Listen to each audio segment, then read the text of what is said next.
Hey everyone, I am Nathaniel Rufflejants, and this is Prime News. So today's first story, the lead story, is actually a little bit of a disappointment, at least based on what I've been hearing from fellow Nintendo fans, and that is because today Spyro Reignited Trilogy was announced with a trailer and some gameplay, which you could view now. And there's no Switch version, there's no PC version.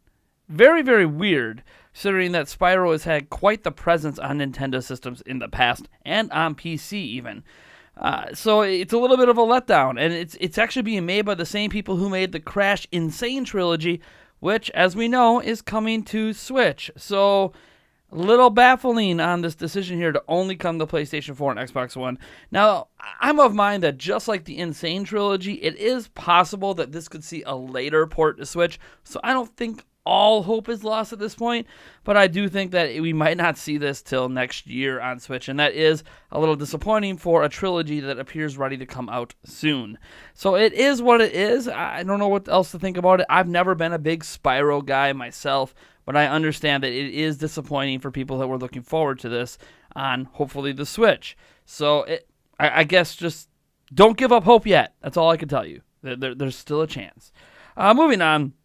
Nintendo actually gave us a new trailer, a new discussion, whatever you want to call it, for Toy-Con Garage, which right now Toy-Con Garage has become one of my favorite things about Nintendo Labo.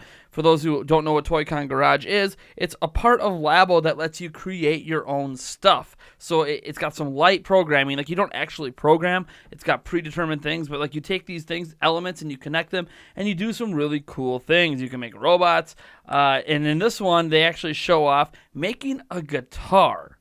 Right, like an actual guitar, obviously using virtual inputs. But it's actually really cool how they do it by setting different parts of the Joy-Con with different notes, with different sounds, rubber bands across it, and when you strum the rubber band, it actually hits the note, and that causes a sound, and it makes it feel kind of sort of like a real guitar, but not really, because you change notes and keys by pressing different buttons on the Joy-Con. You can map all that stuff, but it's still really, really cool. And I think one of the coolest things they showed off about this was when they come together and say you can kind of build a Toy-Con band, and they show off piano being used with the guitar being used with a drum set, yes, believe it or not. Really interesting stuff, and I just feel like this is all sorts of creativity. I can't wait to see what like the Nintendo community comes up with for ideas for Toy-Con Garage. And what's really cool, and this really made me happy, is that I always wondered how they were going to give us this garage thing. Was it going to be like this a separate purchase, because you already have to spend like $80 on one kit and $70 on another kit, and just, it's getting kind of pricey if you want the entire Nintendo Labo experience. Well, it turns out that it doesn't matter if you bought the robot kit or if you bought the standard, basic kit. You somewhere hidden in the software is Garage. It is included with the software. You don't pay extra for it. It's just there. So you can use it. You can go get your own cardboard. You can buy a Nintendo official Labo cardboard and do things with it. Whatever the case may be, you buy it once and you could just have infinite creation possibilities. To me, this is brilliant. I've said this before and I'll say it again. I think Nintendo Labo is not only going to be really cool for the do-it-yourself crowd. I know there's some people that say, well, I feel like I'm the target audience because I'm a parent. Well, not just being a parent isn't necessarily the only way that this audience is targeted. As an example, I know plenty of parents that don't do it-yourself kits. There's parents who don't color with their kids. So it's one of those things where it's really only for a specific set of parents, subset of parents with children that like to do these kind of art projects. But what's really cool is I feel like this can blow up in the education sector, and Garage, man, I could see entire class periods being built around, like weeks being built around children in class, in art class or engineering class, trying to create their own Nintendo Labo projects from Garage. I just think this is such a brilliant use of the Switch, and a brilliant use of this whole idea of this cardboard and building your own stuff. I'm really excited to see what happens, and I'm actually curious what you guys think down in the comments below, because the more and more that keep showing off of Nintendo Labo Garage, the more I am just stoked that this is even a thing. Moving on, we finally get a look at Wolfenstein 2, the new Colossus, running on Nintendo Switch. Again, this was announced before Doom even came out, but it's here now, or it's almost here. It feels like it's almost here because now we're seeing some gameplay. Now this is some off-screen docked footage from US Gamer's Twitter account. So take a look.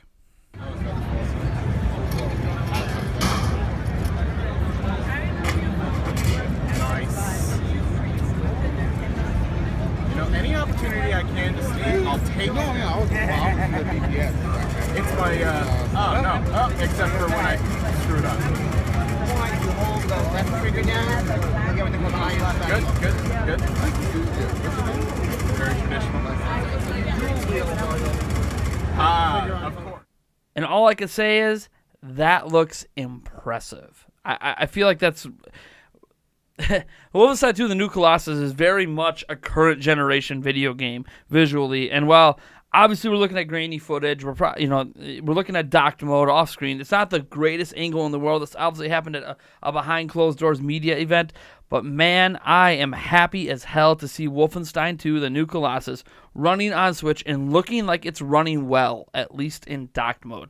I shouldn't be surprised given how Doom runs, and I'm sure there's going to be some frame rate dips and everything won't be 100% perfect at launch, but it's looking good and I can't wait. I have put off playing Wolfenstein 2, waiting for the Switch version.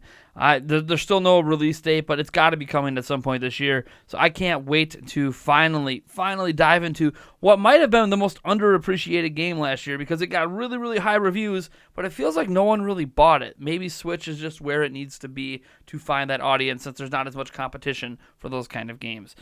We have a few other news pieces to get to quick. One of them is that the Don't Starve Switch Edition was announced for release on April 12th.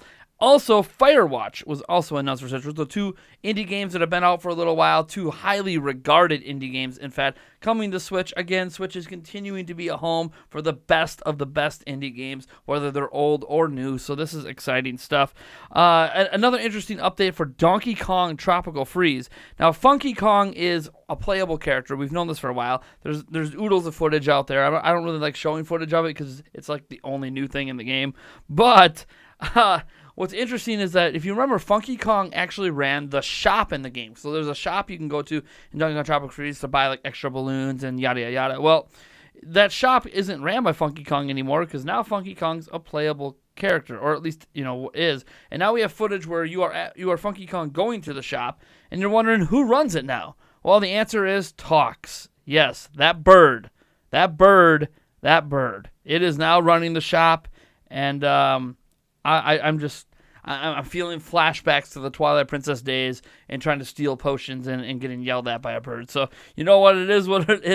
This is an idea Nintendo's used before. They're using it again. Might as well just double dip into that bird shot pool, right? Also, Wolfenstein isn't the only AAA old game being ported to Switch that we got to look at. We now have 5 full minutes of Dark Souls running on Nintendo Switch in docked mode. Unfortunately, we're not going to show you all 5 minutes, but here's a couple minutes. There we go.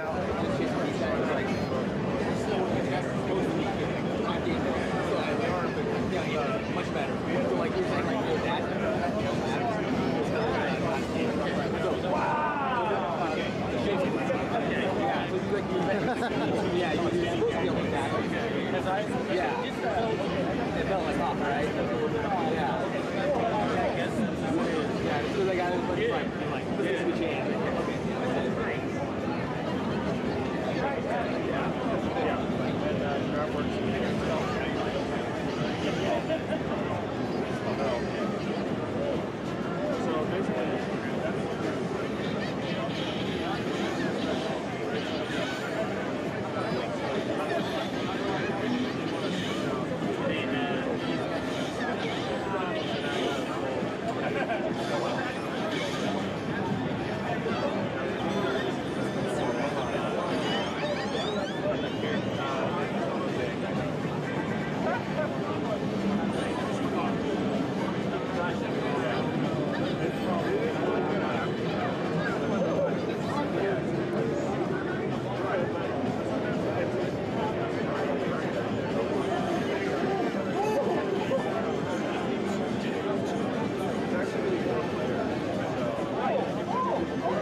Dark Souls Remastered. I've never played a Dark Souls game.